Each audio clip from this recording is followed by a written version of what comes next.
এটাই তো সেই চাঁদপুর না, ফিটনেস বিহীন বিএনপি, লাইসেন্স বিহীন জামাত। আল্লাহ ওনারা এখন ফিটনেস বিহীন বানিয়ে দিয়েছে, আমার তো লাইসেন্স নেই। কয়েকদিন আগে মামলার হাজিরা দিতে গিয়েছিলাম কোর্টে, যে দেখছি আল্লাহ বলে কে নিয়ে যাচ্ছে, ফিটনেসও নেই লাইসেন্সও নেই। যেটা যে বলে তার উপরে আল্লাহ সেটা করিয়ে দেয়। যাদেরকে ফিটনেস বিহীন বলতো, লাইসেন্স বিহীন বলতো, তারা তো ঠিকই আছে, এই যে পাশাপাশি বসে আছে, ফিটনেস আর লাইসেন্স। এদের এখন লাইসেন্সও আছে, ফিটনেসও আছে। যারা এটা বলেছিল আল্লাহ তাদেরকে ওইটা চাপিয়ে দিয়েছে। সুতরাং আপা যা বললেন সেটা নিজের উপরেই চলে গেল।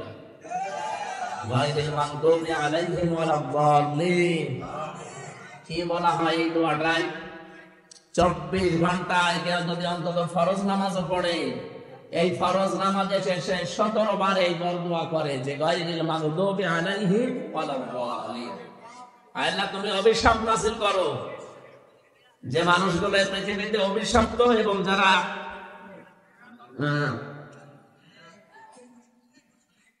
অভিশপ্ত একদিকে, 2 নম্বরে যারা পথভ্রষ্ট, এদের পথে তুমি আমাদেরকে চালাবে না।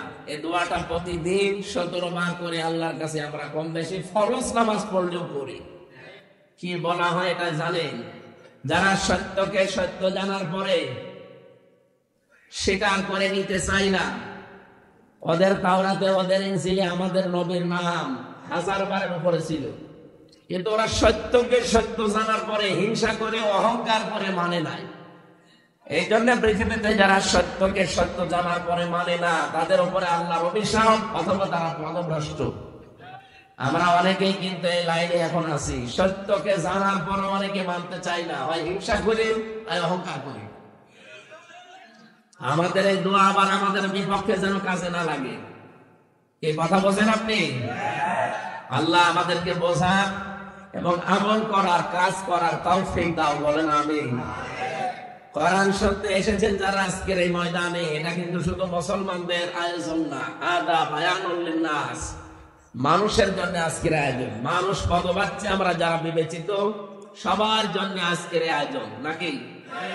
আপনি হিন্দু ধর্মের অনেক মানুষ আছে এখানে, অন্যান্য ধর্মাবলম্বী যারা আছে তাদেরকে আমি আশ্বস্ত করছি, এদেশে যদি কোরআনে কারিম, এই দেশে যদি কোরআনে কারিম কায়েম হয়, এই 53-54 বছরে আপনারা যা ছিলেন তার চাইতে 100 গুণ শান্তিতে থাকবে। কারণ আমি যদি মাহফুজ ভাইয়ের মাথায় একটা লাঠি দিয়ে বাড়ি দেয়, আমার একটা গুনাহ হবে, আর হিন্দুর মাথায় বাড়ি দিলে আমার ডবল গুনাহ হবে। একদিকে আমার জুলুমের গুনাহ, 2 দিকে সে একটা আমার আমানত ছিল এই দেশে। 96% মুসলমানের দেশে অন্য ধর্মের যারা আছে তারা আমাদের কাছে কি? সুতরাং একদিকে জুলুম করার গুনাহ হবে, তার উপর যদি জুলুম অত্যাচার করেন, 2 নম্বরে আমানতের খেয়ানতের গুনাহ হবে। আমরা যেন সাবধান থাকি এই বিষয়টায়। আজ বহু হিন্দু ভাই এটা বুঝতেছে যে 53 বছরে অন্তত আল্লাহর বিধান দেশে না থাকার কারণে আমরা নির্যাতিত, আমরা জুলুমের শিকার হয়েছি।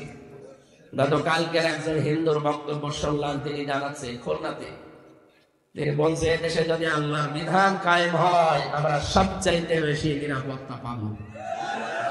তারা আমাদের কোরআনের কথা 100% বিশ্বাস করতে পারছে, কিন্তু আমরা মুসলিম, আমাদের ছোটবেলায় খাতনা করা আছে, এরপরও আমরা বিশ্বাস করতে অনেকে পারি না।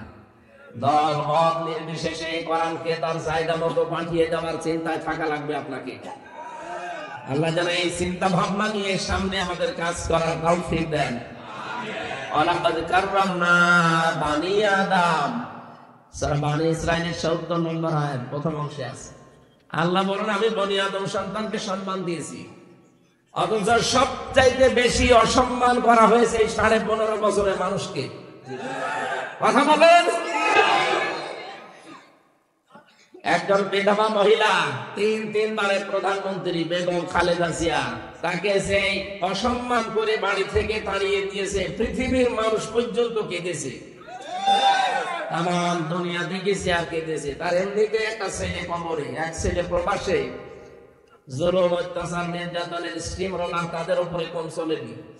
আমার সাথে এই মানুষগুলো ছিল, 3টা বছরে আমি দেখেছি এক একজনের মামলা 313টা, 556টা মামলা পেয়েছি বিএনপির একজনের নামে। মনে মনে ভাবতাম, ভাই আপনি কবে জামিন করাবেন আর কবে ছাড়া পাবেন, কবে হাজিরা দেবেন?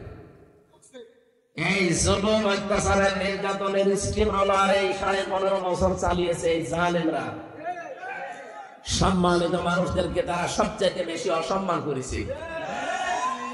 বলেন তো এই পৃথিবীতে সবচাইতে বেশি সম্মান নবীদের, কি নবীর ওয়ারিসদের? আল্লামা দেলাওয়ার হোসাইন সাহেব দেশে রাজনৈতিক ভাবে একটা সাইনবোর্ড তার গায়ে ছিল, কিন্তু সে একজন আলেম। কথা বলেন না কেন? তাকে কি অপমান অপদস্থ জেনার মামলা দিয়েছে, শয়তান পর্যন্ত বিশ্বাস করে না। আল্লামা মামুনুল হক তাকে পর্যন্ত জেনার মামলা দিয়েছে। সম্মানিত মানুষদের যারা অসম্মান করেছে, এই দেশে সর্বজন শ্রদ্ধাভাজন ব্যক্তিত্ব ছিলেন বেগম খালেদা জিয়া, দল মত নির্বিশেষে। কিন্তু তাকে বাড়ি থেকে এক কাপড়ে বের করে দিলেন এবং সে অপমান করেছে, পৃথিবী হতভম্ব হয়ে গেছে যে একটা হিংসার বহির্প্রকাশ এইভাবে মানুষ করে। আল্লাহ বলেন সাবধান, হিংসার বশবর্তী হয়ে কোন ব্যক্তি, কোন দল, কোন গোষ্ঠী, কোন জাতির উপরে এমন কোন কাজ করবা না যে পরে পস্তানো লাগে। এখন হাসান মাহমুদ, হাসান মাহমুদ এখন পস্তাচ্ছে, আমরা সব এক হয়ে যাবো, এখন এক হয়ে যাবা। যখন ম্যাডামকে বের করে দিলে তখন এক হয়ে যাওয়ার কথা ছিল না। কারো উস্কানিতে, কারো চক্র কি চক্রান্তে যেন পা দেওয়া না হয়, তাহলে আবার এই দেশটা পেছিয়ে যাবে। আমরা চাচ্ছি একটা সম্মানজনক সময় নিয়ে খুব তাড়াতাড়ি এই দেশে যেন একটা গণতান্ত্রিক সরকারের হাতে দেশটা ফিরে যাওয়া। তাহলে যে অত্যাচার, জুলুম, নির্যাতন এবং ষড়যন্ত্র চালাচ্ছে ওখানে বসে বসে এগুলো বন্ধ হয়ে যাবে ইনশাআল্লাহ। কিন্তু কাঙ্ক্ষিত মানের সময় তাদেরকে দেওয়া লাগবে। যারা দায়িত্বে আছে এরা তো রাজনীতিবিদ না, এরা এক একজন ব্যবসায়ী, কেউ আইনজীবী। এদিকে টাকা এই জন্য আমরা চাচ্ছি এই দেশে সম্মানজনক একটা সময়ের ভেতরে তাড়াতাড়ি সংস্কার আরম্ভ করে শেষ করে ফেলে।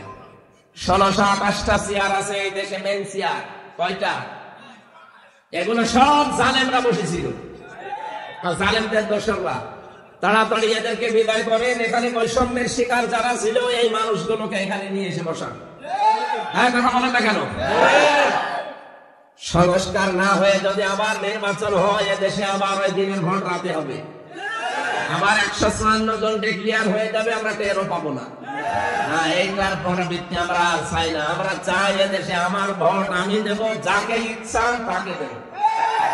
এই নির্বাচন ব্যবস্থা সঠিকভাবে তৈরি করে ফেলেন, যেন কেউ কারো উপরে চাপ না দেয়। আমার এটা রাজনৈতিক মঞ্চ নয়, জন্য আমি রাজনৈতিক নেতাও না। আমি ধর্মের কথাগুলো স্পষ্ট ভাবে তুলে ধরার চেষ্টা করছি। আল্লাহ আমাদেরকে কোরআন শোনার জন্য যেহেতু নিয়ে এসেছে, আমি এসেছি কোথায়? সেই কুষ্টিয়া থেকে। আজকে 3টা অনুষ্ঠান শেষ করি এটা। সুতরাং আমার শরীরও ভালো না, আপনারা দোয়া করছেন। আরেকটা দোয়া করে বাবা যেন সঠিক কথাগুলো অল্প সময়ের ভেতরে আমার মুখ দিয়ে বের করে দেন, আমিন। সুতরাং যারা এসেছে খুশি হয়, বলেন আলহামদুলিল্লাহ। যদি এতটা পর্যন্ত জেগে থাকা ঠিক না, তারপর আগামী থেকে আপনারা মাহফিল ক্লোজ করে ফেলবেন। রাত 11টা, 10:30, 11টায় শেষ করে দেবেন। যারা আসতে পারে নিয়ে আসবেন তাদেরকে, যাদের সময় থাকে না এভাবে চাপ দিয়ে নিয়ে আসার কি দরকার?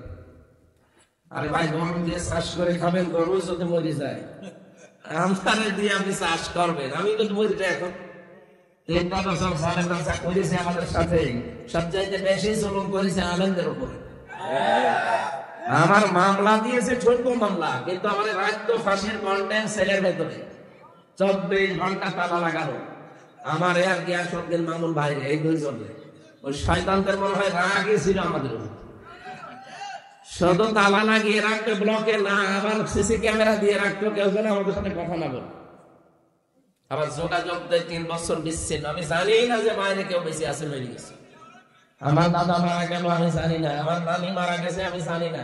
1 মাস পরে খবর পেল কেউ মারা গেছে।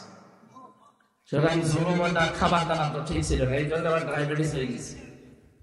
বহু রোগ এখন শরীরে, আমার এখন ডাক্তার বলছে বিশ্রামে যান, আপনি আর কথা বলেন না, কিন্তু মানুষের দাওয়াত নিয়ে আসে যেখানে থেকে বের হওয়ার পর না গেলেও তো আপনাদের সমস্যা। এদের কষ্ট করে আসা লাগছে, চেষ্টা চালাচ্ছি খুব অল্প সময়ে মেন কথাগুলো বলার। আজকের যে তেলাওয়াত কিন্তু আয়াত দেখছেন, এখানে 6টা বিষয়কে আল্লাহ ফোকাস করেছে, যে এই 6টা বিষয়ের উপরে মানুষের সবচাইতে বেশি লালসা, আকর্ষণ, আসক্তি শোষিত করে দিয়েছে। এই 6টা বিষয়কে যদি এগুলো কেউ কন্ট্রোল করতে পারে, পরিমিত করতে পারে, আল্লাহ তাকে 3টা পুরস্কার দেবে। আর এর পরের 2টা আয়াতে আল্লাহ দিয়েছেন, আল্লাহ পাক বলেন 6টা গুণ যদি কেউ অর্জন করতে পারে, এই 3টা পুরস্কারের অধিকারী হবে, আর 6টা বিষয় থেকে সে নিজেকে কন্ট্রোল করে রাখবে। আমরা কোরআনের সূরা আলে ইমরান 14, 15, 16, 17 এই আয়াতগুলো থেকে তাফসীর মাহফিল না এটা? হ্যাঁ, তাফসীর মাহফিল। তাফসীর আকারে কথা বলবো যতটুকু সময় থাকবেন তো ইনশাআল্লাহ। আল্লাহ রাব্বুল আলামিন বলেন, যায়্যানা লিন-নাসি হুব্বুশ শাহাওয়াতি মিনান নিসাই ওয়াল বানিন ওয়াল কানাতিরিল মুকানতারাতি মিনাজ-যাহাবি ওয়াল ফিদ্দাতি ওয়াল খাইলিল মুসাওওয়ামাতি ওয়াল আনআমি ওয়াল হারথ ذلك متاع الحياة الدنيا والله عنده حسن المآب। বলেন আল্লাহু আকবার। এখানে যারা ব্যস্ত চলে যাচ্ছে, চলে যাক, জায়গাগুলো পূরণ করে। মুরব্বী যারা আছেন সামনে আসেন, এখানে বসে পড়েন। যারা ব্যস্ত আছে চলে যাচ্ছে, ওনাদের আরো কাজ আছে। এখানে এত গ্যাঞ্জাম হয় কেন? তাড়াতাড়ি করি, শান্ত করে। এখানে যারা আছেন মুরব্বী বসিয়ে দেন তো। হ্যাঁ, ঠিক আছে, হ্যাঁ যান, দোয়া করবেন। এখানে মুরব্বী যারা আছে বসিয়ে দেন তো। মুরব্বী এখানে আসেন, যে ভাই হোক এখানে আসেন। মুরব্বী যারা আছে বসে পড়েন এখানে। সুবহানাল্লাহ আলহামদুলিল্লাহ লা ইলাহা ইল্লাল্লাহ সুবহানাল্লাহ। এই এদিকে তাকান, কি দেখবেন? উনি ওনার ব্যস্ততা চলে যাচ্ছে ঢাকাতে, আমরা এদিকে তাকাই। সুবহানাল্লাহ আলহামদুলিল্লাহ লা ইলাহা ইল্লাল্লাহ। ওয়াহেদ কই? ওয়াহেদ গরম ধরে আছে তো, একটু বাতাস দিলে ভালো হয় না। এটা দিয়ে দিস, এটা দিয়ে দে খালি এই জায়গায়।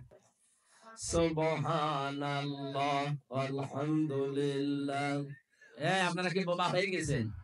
জবান খুলে পড়েন, সুবহানাল্লাহ আলহামদুলিল্লাহ লা ইলাহা ইল্লাল্লাহ।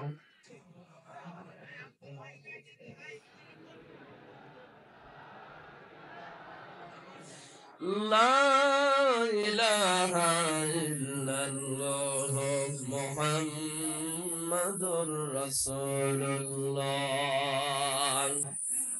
চাঁদপুরবাসী রব্বুল আলামিন বলেন, আমি 6টা জিনিসকে তোমাদের কাছে আসক্তির বিষয়, লোভনীয়, আকর্ষণীয়, সুশোভিত করে দিয়েছি।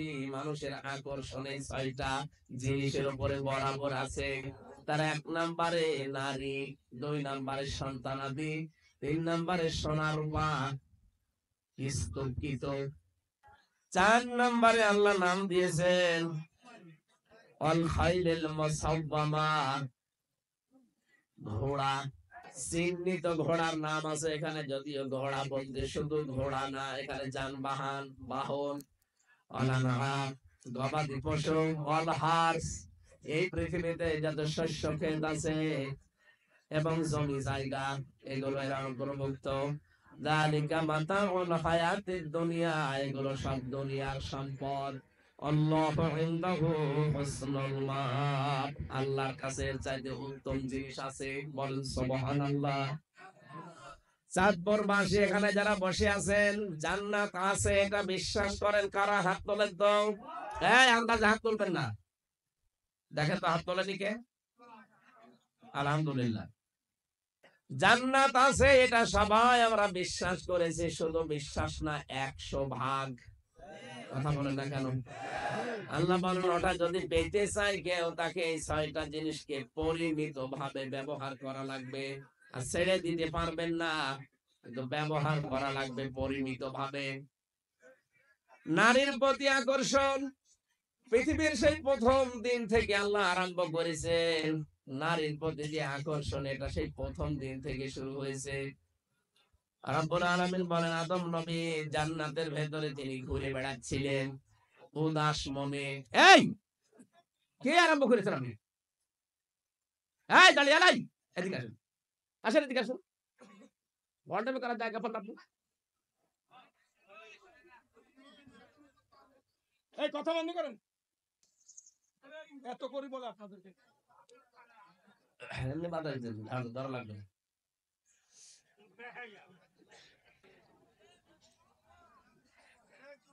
আল্লাহ রাব্বুল আলামিন তাকে ঘুম দিলেন, তিনি নিদ্রায় চলে গেলেন। নিদ্রা থেকে ওঠার পরে দেখলেন তার মাথার কাছে একজন সুন্দরী মহিলা। তিনি বললেন মা আনতি, কি আপনি, কে আপনি? তিনি বলেননি, কারণ তিনি তো জানেন না যে এখানে কোন মহিলা কোন পুরুষ আসতে পারে। ওরা জান্নাতের ভেতরে কয়জন লোক? বলেন বলেন। তিনি বললেন কি, আপনি কি জিনিস?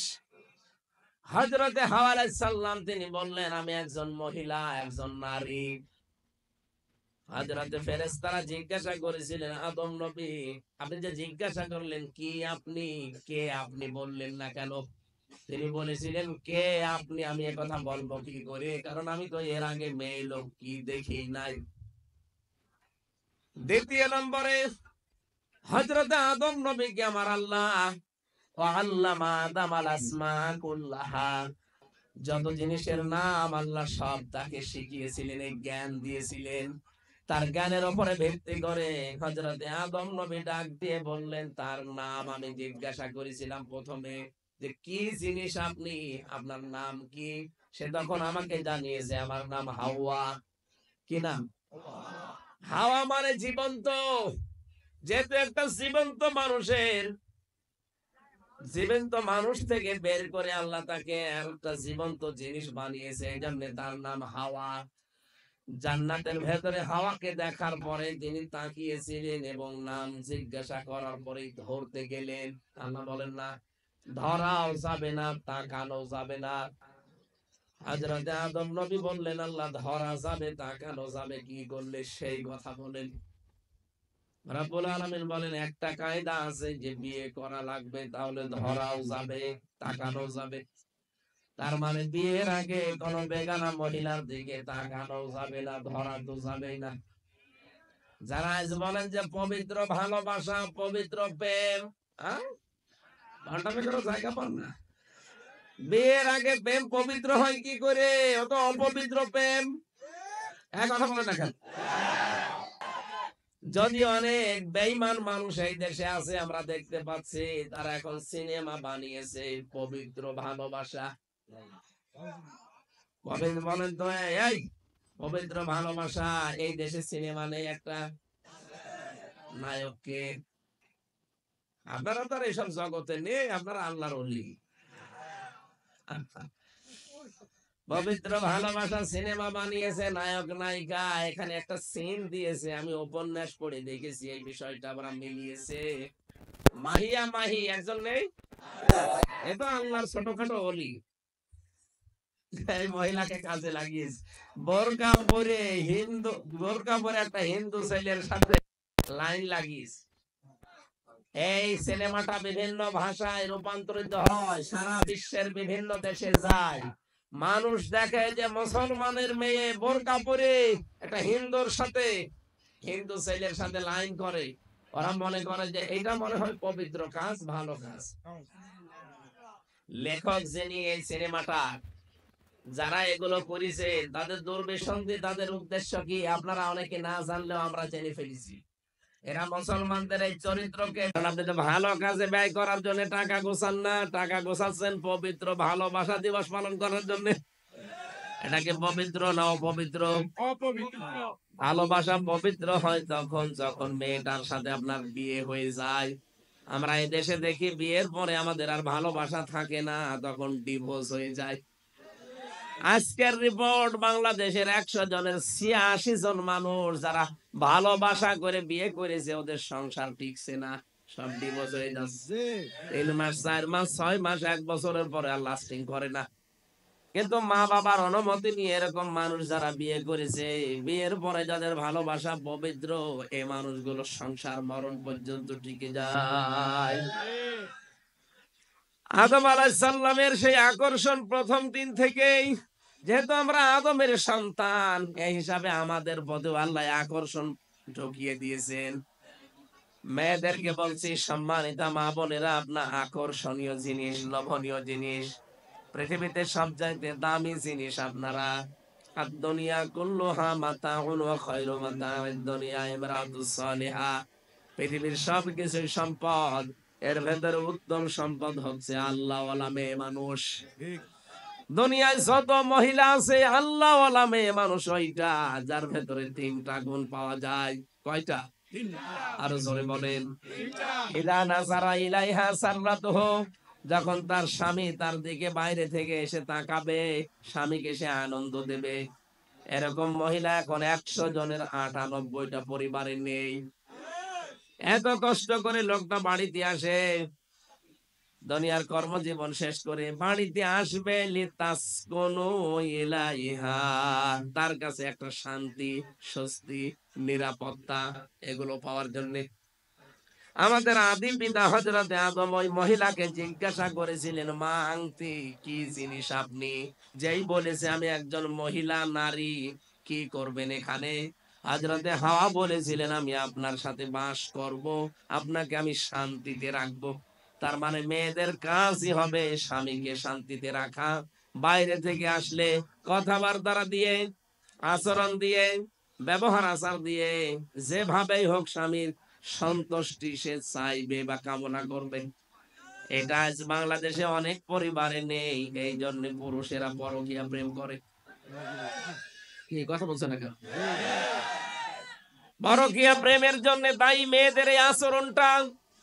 ওরা যদি উজাড় করে দিত নিজের ব্যবহার আচার কথাবার্তারা, আমি গ্যারান্টি দিতে পারি 100 জনের 98টা মানুষ পরকীয়া প্রেম করবে না।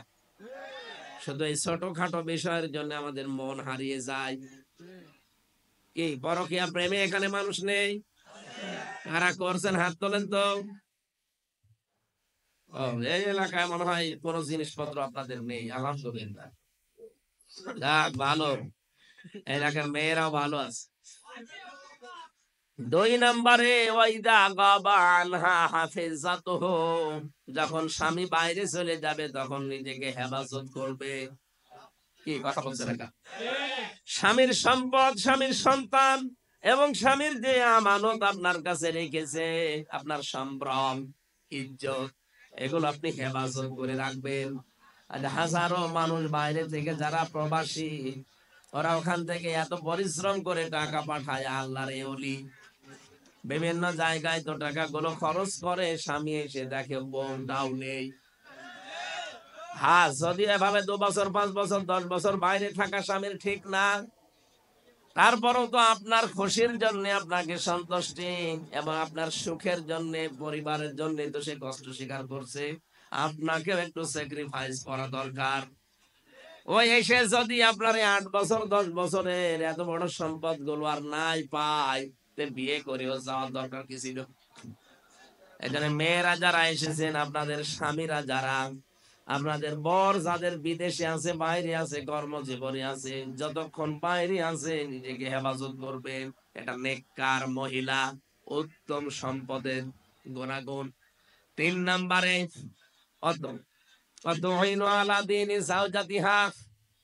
স্বামী যদি দিনের কাজে থাকে, স্বামী যদি মানবতার কোন কল্যাণে থাকে, তাহলে আপনি পেছনে থেকে তাকে সাহায্য করবেন, সময় দেবেন, উদ্বুদ্ধ করবেন। মেয়েরা এসেছে? ও, মেয়েদের মাহফিল এখানে হয় না? না, আশপাশে মেয়েরা আছে না? মাইকের আওয়াজ যদি শুনতে পান মেয়েরা, কান খাড়া করে শোনে, খাদিজাতুল কুবরা রাদিয়াল্লাহু তাআলা আনহা জীবনে এক ওয়াক্ত নামাজ পড়েননি, একটা রোজা রাখেননি জীবনে, একটা টাকা যাকাত দেননি, একবারও তিনি জীবনে হজ করেননি, কিন্তু জান্নাতে আল্লাহ ঘর বানিয়ে তার জন্য পাঠিয়ে দিয়েছেন। আমি পুরা জীবনে তার পড়ে একটাই বিষয় বেশি, কোনদিন তিনি নামাজ পড়লেন না, রোজা রাখলেন না, হজ করলেন না, যাকাত দিলেন না। কারণ কি? কারণ এগুলো সব বিধান নাজিল হয়েছে তার ইন্তেকালের পরে, এই জন্য তিনি করতে পারেননি। একটা কাজ করেছিলেন, সারা জীবন তিনি স্বামীর পেছনে ব্যয় করেছিলেন, এমনকি তার সন্তান সম্পদ সব স্বামীর পায়ে দিয়েছিলেন। স্বামীকে সাহায্য করতেন, স্বামী যতক্ষণ বাইরে থাকতো তিনি আরামে ঘুমাতেন না, দরজার সাথে পেট লাগিয়ে ঘুমিয়ে পড়তেন, তাও আরামের বিছানায় ছিলেন না। আল্লাহ এত বেশি খুশি হয়েছিলেন এই কাজগুলোতে, একজন মহিলার জন্য আল্লাহ ঘর বানিয়ে পাঠিয়েছেন, আর একজন মহিলা আল্লাহর কাছে ঘর কামনা করেছিলেন, হযরতে আসিয়া। একজন স্বামীর অত্যাচারে অত্যাচারিত হওয়ার পর বলেছিলেন, আল্লাহ একটা ঘর আমার জন্য বানাও। ইয ক্বালাত রাব্বি ইবনিলি ইনদাকা বাইতান ফিল জান্নাহ। হে আল্লাহ, তুমি আমার স্বামীর এই অত্যাচার দেখে রাগ করো না, আমার স্বামীর উপরে তুমি অত্যাচার করো না, তার উপরে তুমি গজব দিও না, তুমি আমার জন্য জান্নাতে একটা ঘর তৈরি করো যেখানে বসে তোমারে দেখা যায়। এই মহিলা স্বামীর অত্যাচারে অত্যাচারিত হওয়ার পরে ঘর চেয়েছিলেন জান্নাতে, আর এই মহিলা খাদিজাতুল কুবরা ইনি হযরতে রাসূলের সেবা করে, তার পেছনে সাহায্য করে আল্লাহ নিজে ঘর বানিয়ে তার জন্য পাঠিয়েছে। এই জন্য এখনো যদি কোনো মহিলা সাহায্য করে স্বামীকে, তার নিজের জীবন দিয়ে, সম্পদ দিয়ে, সময় দিয়ে উদ্বুদ্ধ করে, তার পাশে থাকে, কিয়ামতে হয়তো খাদিজাতুল কুবরার সাথে পাশাপাশি ওই মহিলা জান্নাতে যেতে পারবে। অনেক মেয়েরা দেখে শুধু নামাজ পড়ে, রোজা রাখে, আর কালো বোরকা পরে, মনে হয় যে ও জান্নাতে চলে গেছে। না, স্বামীর সাথে আপনার ব্যবহার ভালো হওয়া লাগবে। কথা বলে না কেন? কত মহিলাকে আমি বলতে শুনেছি, এলাকায় সবাই আমারে ভালো বলে, শুধু খোকার বাপ আমারে দেখতে পারে না। আরে সবাই তো ভালো বলা দরকার, কি ভালো বলা লাগবে এই লোকটা, বলেন? এই লোকটা যদি তোকে ভালো বলে তাহলে তুই ভালো। কোন মহিলা যদি মারা যায়, স্বামী যদি বলে না সত্যি আমার বউ কিন্তু সত্যি ভালো ছিল, আল্লাহ পাকের নবী বলেন আল্লাহ তাকে মাফ করে জান্নাতে দিয়ে দেবে। এখানে যারা আমি সহ স্বামী আছে, এই এদিকে তাকায়, যারা স্বামী আছে আপনি মন থেকে বলেন তো, বউ যাদের আছে, আপনার বউ কি আপনার কাছে 100 ভাগ মনোভূত? 100 ভাগ স্ত্রীর উপরে খুশি আছেন? কারা কারা হাত তোলেন তো? আন্দাজ হাত তুলেন না, ক্যামেরা ওইদিকে, এই জন্য হাত তুলছে না। আপনার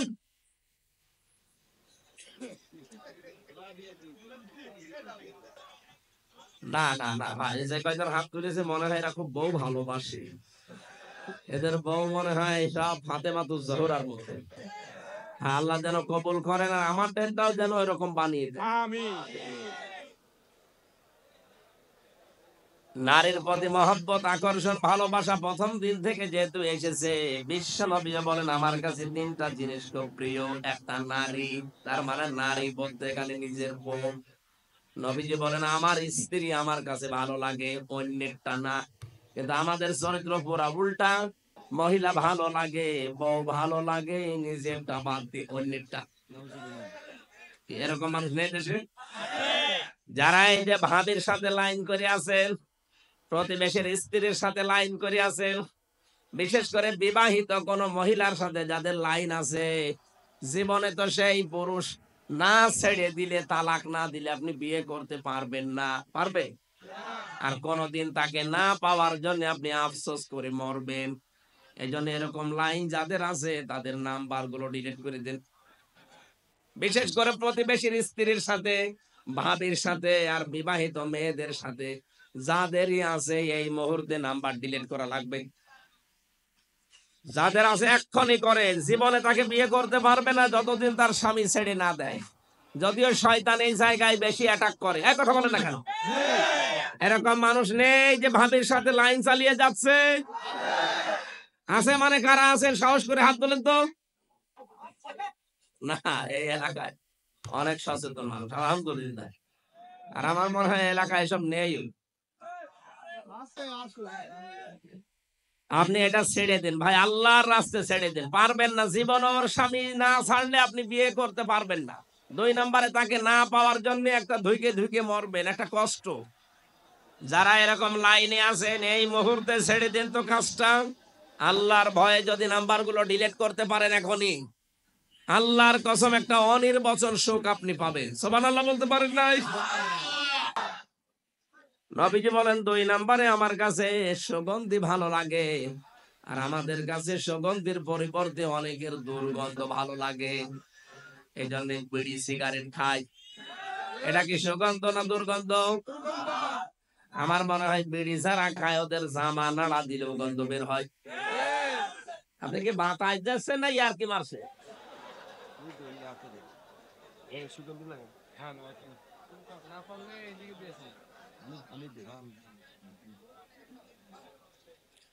নবীজি বলেন 3 নম্বরে আমার কাছে নামাজ ভালো লাগে।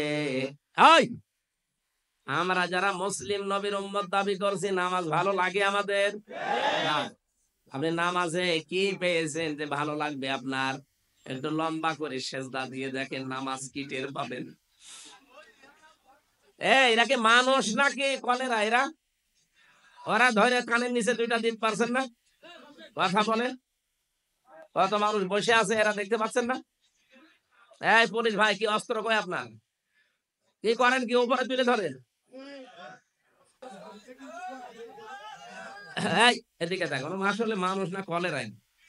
এত করে বলছে যে যা করবেন কথা বলবেন না, আবার কথা বলেন কেন? এই এদিকে তাকান।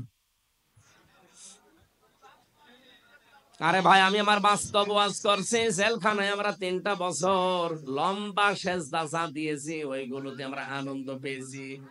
আমি বহু আলেমকে দেখতাম রাতের বেলা 2টা 3টায় উঠে এক সেজদায় 2 রাকাত নামাজ, এক সেজদায় 40-45 মিনিট কাটিয়ে দিয়েছে। কি বলে ও জানের ওর আলাদা। আপনি তো 1.5 মিনিট 2 মিনিটের বেশি সেজদা দেন না। একটু লম্বা করে দিয়ে দেখেন, একটা আলাদা সুখ পাবেন। আজকে থেকে আরম্ভ করবেন, নফল নামাজগুলো একটু লম্বা করবেন। ফরজ নামাজ লম্বা করার দরকার নেই, নফল নামাজটা যখন একটা সেজদা দেবেন লম্বা করে, আর আপনার মাতৃভাষা বাংলায় কথাগুলো বলবেন, আল্লাহ আমি এই জিনিস কিন্তু চাই, এই জিনিস থেকে আমাকে বাঁচাও। কারণ মানুষ যখন সেজদা দেয় তখন একেবারে আল্লাহর কুদরতি পায়ের কাছে চলে যায়। অসজুদ ওয়াকতারিব, আমাকে সেজদা দাও আর নিকটবর্তী হয়ে যাও। সাহাবী জিজ্ঞাসা করলেন, হে রাসূল, বান্দা কখন আল্লাহর একেবারে কাছাকাছি পৌঁছে যায়? নবীজি বলেন, বান্দা যখন আল্লাহকে সেজদা দেয় তখন আল্লাহর মাঝে আর বান্দার মাঝে কোনো পর্দা থাকে না। নবীজির কাছে নামাজ ভালো লাগতো এই কারণে, কারণ সে নামাজে মজা পেয়েছিল। আমরা তো নামাজে কিছু পাই না, এজন্য অনেকে আমাদের সেজদা লম্বাও দিতে পারি না। আজকে থেকে আমি সহ অনেকে একটু চেষ্টা চালাবেন, দেখবেন লম্বা সেজদা দিলে একটা অনির্বচন সুখ আপনি পাবেন। আল্লাহ আমাদের তৌফিক দিন, বলেন আমিন। 2 নম্বরের পয়েন্ট পেয়েছি আমি, আলবানিন সন্তানাদি। কিন্তু সন্তানাদি এটা মহব্বত, ভালোবাসা, আকর্ষণীয় হোক, এদের পেছনে থাকতে গিয়ে যেন আপনি আখিরাত ভুলে যাবেন না। ইয়া আইয়ুহাল্লাযীনা আমানু লা তুলহিকুম আমওয়ালুকুম ওয়ালা আওলাদুকুম আন যিকিরিল্লাহ। ওহে যারা ইমানের দাবি করো, তোমরা হালাক হয়ে যেও না, ধ্বংস হয়ে যেও না। সন্তানাদি, সম্পদ আদি এগুলোর পেছনে পড়ে আল্লাহর জিকির থেকে গাফেল থেকো না। ওমা ইয়াফআল যালিকা ফাউলাইকা হুমুল খাসিরুন। এরূপ যারা করবে তারা ক্ষতিগ্রস্ত। কে বলছেন? এই জন্য আমাদের উচিত হবে সন্তানাদি, ছেলে মেয়ে এগুলো আকর্ষণীয়, কিন্তু এদেরকে সুখে রাখতে গিয়ে যেন হারাম কোনো পথে আমরা পা না বাড়াই। কথা বলে না কেন? আরে ভাই, এই পৃথিবীতে যার জন্য আপনি যা করে যাচ্ছেন, ওকে সুখে রাখার জন্য আপনি অবৈধ ইনকাম করলেন। হারাম পথে পা বাড়ালেন, গোনাহ হয়েছে আপনার। কোনদিন আপনি ছেলেকে মেয়েকে বলতে পারবেন যে গোনার ভাগ তোমাদের নেওয়া লাগবে? না বললেও তারা নেবে? না বলেন। আপনি বাস্তবের দিকে খেয়াল করেন। আমাকে যদি কেউ ডাক দেয় যে হুজুর আমার বাবার জন্য দোয়া করে দেন, আমার দাদার জন্য দোয়া করে দেন, ওই লোকটা কিন্তু আর কোনোদিন এ কথা আমাকে বলে না যে আমার পর দাদার জন্য দোয়া করেন। বলে? সর্বোচ্চ নিকটবর্তী আমার বাবা মারা গেছে, এরপরে দাদা গেছে, এ পর্যন্ত। তার মানে যত নিকটবর্তী তাদের পরে উপরের কথা আমাদের আর মনে থাকে না। এই যে আমার দাদা মারা গেছে জেলখানায় থাকতে, তার বাবার নাম নওয়াজ আলী, আমার দাদা জাহান আলী, আমার বাবা রিয়াজউদ্দিন। এই তিন পুরুষের পরে আমি আর চিনি না। সত্যি কথা বলছি, আমি আর চিনি না। এখন যদি নওয়াজ আলীর বাবা মাত্র 61 বছর আগে মরে গেছে, ওই লোকটা যদি এখন কুষ্টিয়ায় এসে বলে যে এই 2 তলা বাড়ি আমার, এই ভিটা আমি বানিয়েছিলাম, এখানে আমি থাকবো, পরে থাকতে দেব? আরো দরকার হয় দাঁত মুখ খুলে বাড়ি থেকে তাড়িয়ে দেব। দাঁত মুখ খুলে দেব এই কারণে, না জানি আবার এলাকার লোকজনকে নিয়ে বিচার বসায় কিনা যেগুলো আমার ছিল। মাত্র 61 বছর আগে মরে গেছে, এখন আসলে যদি আমার বাড়িতে উঠতে না পারে, আমিও যদি এখন মারা যাই, 50 বছর পরে ফিরে আসলে আমার ওই বাড়িতে উঠতে দেবে না। তাতে কার জন্য করবেন? এই জন্য আল্লাহ দিয়েছেন লা তুলহিকুম, ধ্বংস হয়ে যেও না সন্তানাদি সম্পদাদির পেছনে পড়ে, আন জিকিরিল্লাহ, আল্লাহর জিকির। আল্লাহর এখানে জিকির মানে আল্লাহর আইন। আল্লাহর আইন থেকে, আল্লাহর কোরআন থেকে মুখ ফিরিয়ে গাফিল হয়ে থাকবা না। হ্যাঁ, দুনিয়া যতটুকু দরকার ও পর্যন্ত নিতে পারো, বেশি হয়ে গেলেও ঝামেলা, কম হলেও ঝামেলা। আমার যাই যে আমার হাতাটা এ পর্যন্ত ঠিক আছে না? এখন যদি আমি এ পর্যন্ত বানাই, দেখতেও খারাপ লাগবে, মানুষও বলবে ওর মাথা তার কাটা আছে। কথা বলছে না কেন? আবার যদি এটা এ পর্যন্ত হয়, মানুষ আমার দিকে তাকিয়ে হাসবে যে পাগল নাকি। তাহলে যে পর্যন্ত দরকার আমি ঠিক সে পর্যন্ত দিয়েছি। দুনিয়া আমাদের দরকার, যতটুকু দরকার অতটুকু করেন। এই সালমান এফ রহমান 36,000 কোটি টাকা মারিং কাটিং করেছিল। কি বললে এত টাকা লাগবে আপনার? বলেন তো কেন এত টাকা আপনার লাগবে? আপনার কি 14 ঘন্টা ছেলে মেয়ে আছে? এত পয়সা এত টাকা কামাই করে কি করলেন আপনি? এখন তো আমার মতো ফ্লোরে শুয়ে থাকা লাগে। এখন উনি যে জেলখানায় আছে, আমি কয়েকদিন আগে তো ওখানে ছিলাম। কারারক্ষী সেদিন গাজীপুর গিয়েছিলাম মাহফিলে। আমার বলছে যে কালা মানিক যেটা আছে, কালা মানিক নাম শোনেননি? বিচারপতি কালো মানিক। ও আরে সালমান এফ রহমান এই দরবেশ, এই দুইটাকে আমরা পাশাপাশি রেখে দিয়েছি। হুজুর আপনি যেখানে ছিলেন ওরা ওই জায়গায় আছে, ভালো করে রাখবেন শয়তানদের। আমাদের যেভাবে কড়াকড়ি করতেন ওদের ওইভাবে করবেন। 24 ঘন্টা দরকার তালা লাগিয়ে রাখবেন, খাবার দেবেন না। শয়তানরা কি করে দেখেন, কারণ ওরা আমাদেরকে দেখে টিপ্পনি কাটতো আদালতে। আমার মাথায় দড়ি দিয়ে, যখন হাতে হ্যান্ডকাপ দিয়ে, তখন পায়ে ডান্ডা বেড়ি দিয়ে আদালতে তুলতো ওই শয়তানরা। সালমান এফ রহমানকে আমি নিজে দেখেছি, আমার দিকে তাকিয়ে চোখ টিপ দিত আর বলতো কেমন লাগছে। এখন আমি যা দেখি আপনাদের নিয়ে যাই, আমরাও বলি যে কেমন লাগে। মানুষের বিপদ আপদ দেখে, দুঃখ কষ্ট দেখে যদিও আনন্দ পাওয়া ঠিক না, ওরা যেহেতু আনন্দ পেয়েছিল এই জন্য আমারও আনন্দ লাগে। আমি মন থেকে আনন্দ করতে চাচ্ছি না। আপনাদের এই জেলার ওই মহিলা বলেছিল না, ফিটনেস বিহীন বিএনপি, লাইসেন্স বিহীন জামাত। আল্লাহ পুরা ওরে লাইসেন্স এবং ফিটনেস দুইটাই কেড়ে নিয়েছে। চেহারা দেখলেই মনে হয় কত চিন্তার ছাপ চেহারার ভেতরে, আর লাইসেন্স তো নেই। লাইসেন্স বাতিল করে দিয়েছে না? আমি যেটা বসাতে চাচ্ছিলাম এই জায়গায়, হ্যাঁ দুনিয়া আমাদের লাগবে, কিন্তু এত বেশি যেন তৈরি না করি যেটা আমার গজবের কারণ হয়ে যায়। এত বেশি একেবারেই না করা যেন আবার আল্লাহর নাফরমানি হয়ে যায় আমার। মানে একেবারেই দরকার নেই না এমন না, একেবারে বেশিও না, মাঝখানে থাকা লাগবে, তাহলে শুকরিয়া আদায় করতে পারবেন। সম্পদ বেশি হয়ে গেলে মানুষকে আল্লাহ তখন ছাড় দিয়ে দেয়। ওই লোকটা তখন দেখা যায় বাস্তবে এমন এমন গোনার কাজে আঞ্জাম দেয় যে টাকা পয়সা না থাকলে যেটা পারতো না।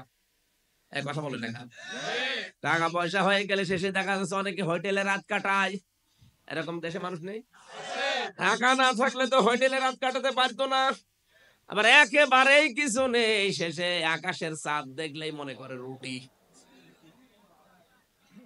এই একটা কবিতা আছে না, আকাশের চাঁদ জানো ঝলসানো রুটি। গরিব মানুষের কাছে তখন ওইটাই তার খোদা হয়ে যায়। এই জন্য একেবার থাকা লাগবে না। দুনিয়া যতটুকু দরকার আমরা প্রত্যেকে যেন অতটুকু রাখতে পারি, কারণ এটা আকর্ষণীয়। এটা কি?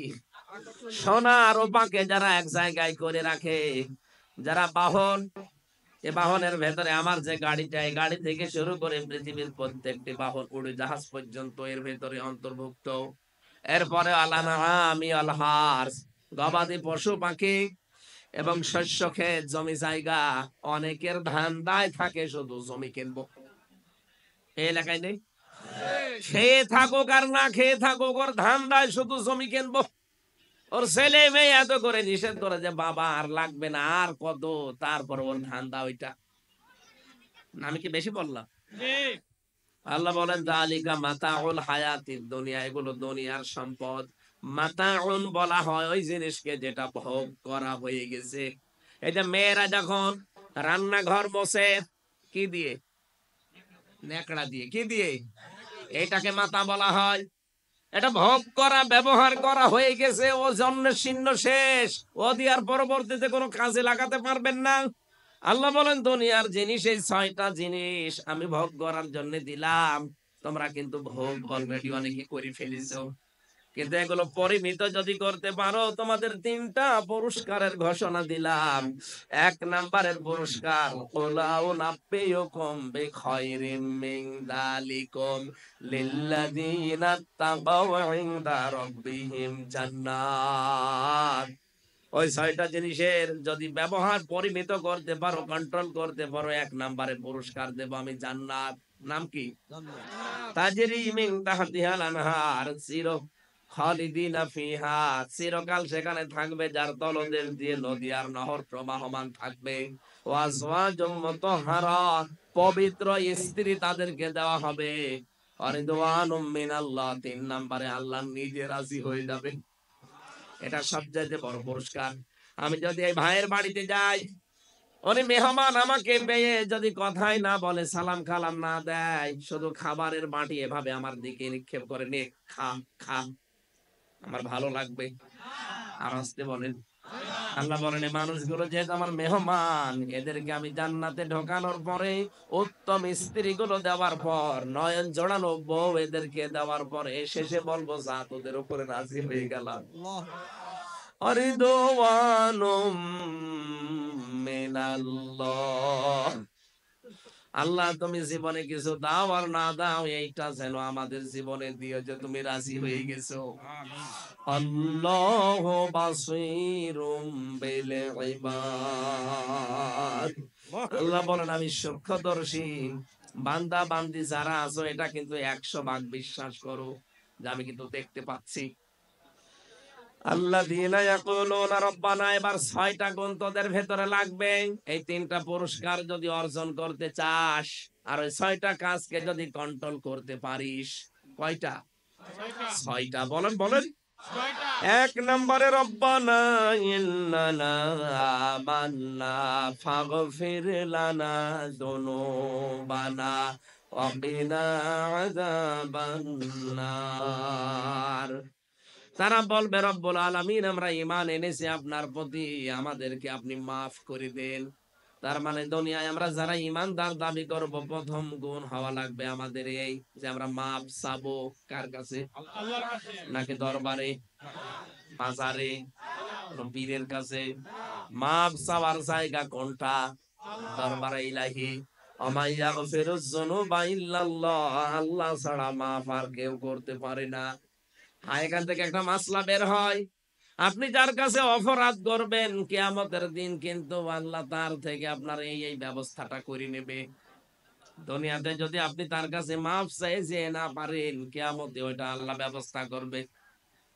দুনিয়াতে কারো যদি একটা থাপ্পড় দিয়ে থাকেন, এই পৃথিবীতে এই থাপ্পড়টা সে ঘুরিয়ে দেয়নি। কাউকে মিথ্যা মামলা দিয়েছেন, মিথ্যা সাক্ষী দিয়েছেন, তার জীবনটা নষ্ট করলেন। এখন দুনিয়াতে এটাতে ঘরত দেননি, কিয়ামতের দিন আল্লাহ পাক ওইটা ঘরত নেবে। ওকে বলবে আজকের এই ময়দানে তো মিথ্যা মামলা দেওয়ার কারবার নেই, তুই কাজ কর। তোর ওই যে নেকি আছে, নেকিটা ওরে দিয়ে দে, ওর গোনাটা তোর ঘাড়ে নিয়ে নে। আমার তো এই হাদিসটা পড়ার পরে মনে হয় বাংলাদেশে অনেকেই ধরা খাবে। কথা বলেন না কেন? বিশেষ করে এই 15.5 বছরে যারা জুলুম, নির্যাতন, অত্যাচার, মিথ্যা মামলা, মিথ্যা সাক্ষী দিয়ে অনেকের জীবন নষ্ট করে দিলেন। অনেকেই কিন্তু মাফ চাওয়ার মতো সময়ও পাচ্ছেন না, কারণ অনেকে মরে গেছে। মাফ চাবেন কি করে? তার মানে কিয়ামতে আপনি 100 ভাগ ধরা খাবেন। যেই লোকটা শহীদ হয়ে গেল, শহীদ আল্লামা দেলাওয়ার হোসাইন সাইদি, শহীদ মাওলানা মতিয়ার রহমান নিজামী, যে দোষ দিয়ে তাদেরকে বিদায় করে দিলেন, ওরা যদি এই অপরাধী না হয়, কিয়ামতের দিন ওদের গোনা যা আছে সব আপনার কাঁধে তুলে দেবে। আর আপনার দু একটা সওয়াবের কাজ থাকলে ওদের কাঁধে আল্লাহ তুলে দেবে। আপনার মতো অসহায় মানুষ ওই ময়দানে আর কেউ হবে না। এরকম অনেকের কপালে আছে না নেই? আমি তো দেখতে পাচ্ছি অনেকের জীবনে মিলে যাচ্ছে। আকিনা আযাবান নার, মাবুদ তুমি আমাদেরকে আযাব জাহান্নামের আগুন থেকে বাঁচাও। ও বাংলার মানুষেরা, জাহান্নামের আগুন থেকে বাঁচার উপায় আছে কয়টা? একটা। কয়টা? বলেন বলেন। আমি কি বানিয়ে বলছি? জাহান্নাম থেকে বাঁচতে হলে কাজ করা লাগবে মাত্র একটা। হালাদুল্লুকুম আলা তিজারাতিন তুনজিকুম মিন আযাবিন আলীম। আমি কি তোমাদেরকে একটা দালালাত করব, ব্যবসার দালালাত ইঙ্গিত দেব, বলে দেব, সন্ধান দেব, যেটা করলে জাহান্নামের আগুনে যাওয়া লাগবে না। এই ব্যবসাটাই হচ্ছে আল্লাহ রসুলের উপরে ঈমান এনে তার দিনকে জমিনে কায়েম করার জন্য জান আর মাল দিয়ে চেষ্টা করা। এইটাই আমরা করছি। আমরা চাই না এ দেশের ক্ষমতায় 100 বছর বসে থাকতে। আমরা শুধু এইটাই চাই যে 56,000 বর্গ মাইল আল্লাহর এই কোরআন দিয়ে যেন চলছে, এটা দেখতে পারি। কথা বলেন না কেন? এটা যদি কেউ বলেন এটা আপনাদের রাজনীতি, হ্যাঁ এটাই আমাদের রাজনীতি। কেউ যদি বলে এটা আপনার ধর্ম ব্যবসা, হ্যাঁ এটাই আমার ধর্ম ব্যবসা। আমার জীবনের টার্গেট এইটা যে কি করে এটা দেখা যায় যে চলছে। আল্লাহ বলেন আস-সাবিরিন, তারা ধৈর্যশীল হবে। এজন্য এখন অনেকেই কিন্তু মাথা খারাপ করে যা বলছে, কথা বলা যাবে না, ধৈর্য ধারণ করা লাগবে। বিশেষ করে আজ অনেকের মাথা খারাপ হয়ে গেছে, ইসলামের দিকে মানুষ ঝুঁকছে এই দেখে। সবার না কিছু রাম আর বামের। বলেন, যারা ধৈর্য ধারণ করার সময় এখনই ধৈর্য ধারণ করে ওভারকাম করা লাগবে কি করে? এরপরে দিয়েছেন সাদিকিন, সত্যের উপরে টিকে থাকা লাগবে, সত্যবাদী হওয়া লাগবে। আল কানিতিন, আল মুনফিকিন, আল মুস্তাগফিরিন বিল আসহার, এই মানুষগুলো নম্র হবে, বিনয়ী হবে, তারা খরচ করবে এবং শেষ রাতে তারা আল্লাহর কাছে ধর্ণা দেবে। শেষ রাত এখন আরম্ভ হয়ে গেছে, রাত 1টা বাজে। রব্বুল আলামিনের কাছে জীবনের অপরাধগুলো নিয়ে ক্ষমা চাবেন আর বলবেন আল্লাহ আমার দুনিয়ার জীবনটা তুমি সঠিক করে দাও, বিশাল আখিরাত যেন আমি আল্লাহ তোমার এই হুকুম মানি এবং ভুলে না যাই। বলেন আমিন। আল্লাহুম্মা আমিন। লা ইলাহা ইল্লা আনতা সুবহানাকা ইন্নী কুনতু মিনাজ জালিমিন। 6টা জিনিসকে তুমি লোভনীয় করে দিয়েছিলে, 3টা পুরস্কার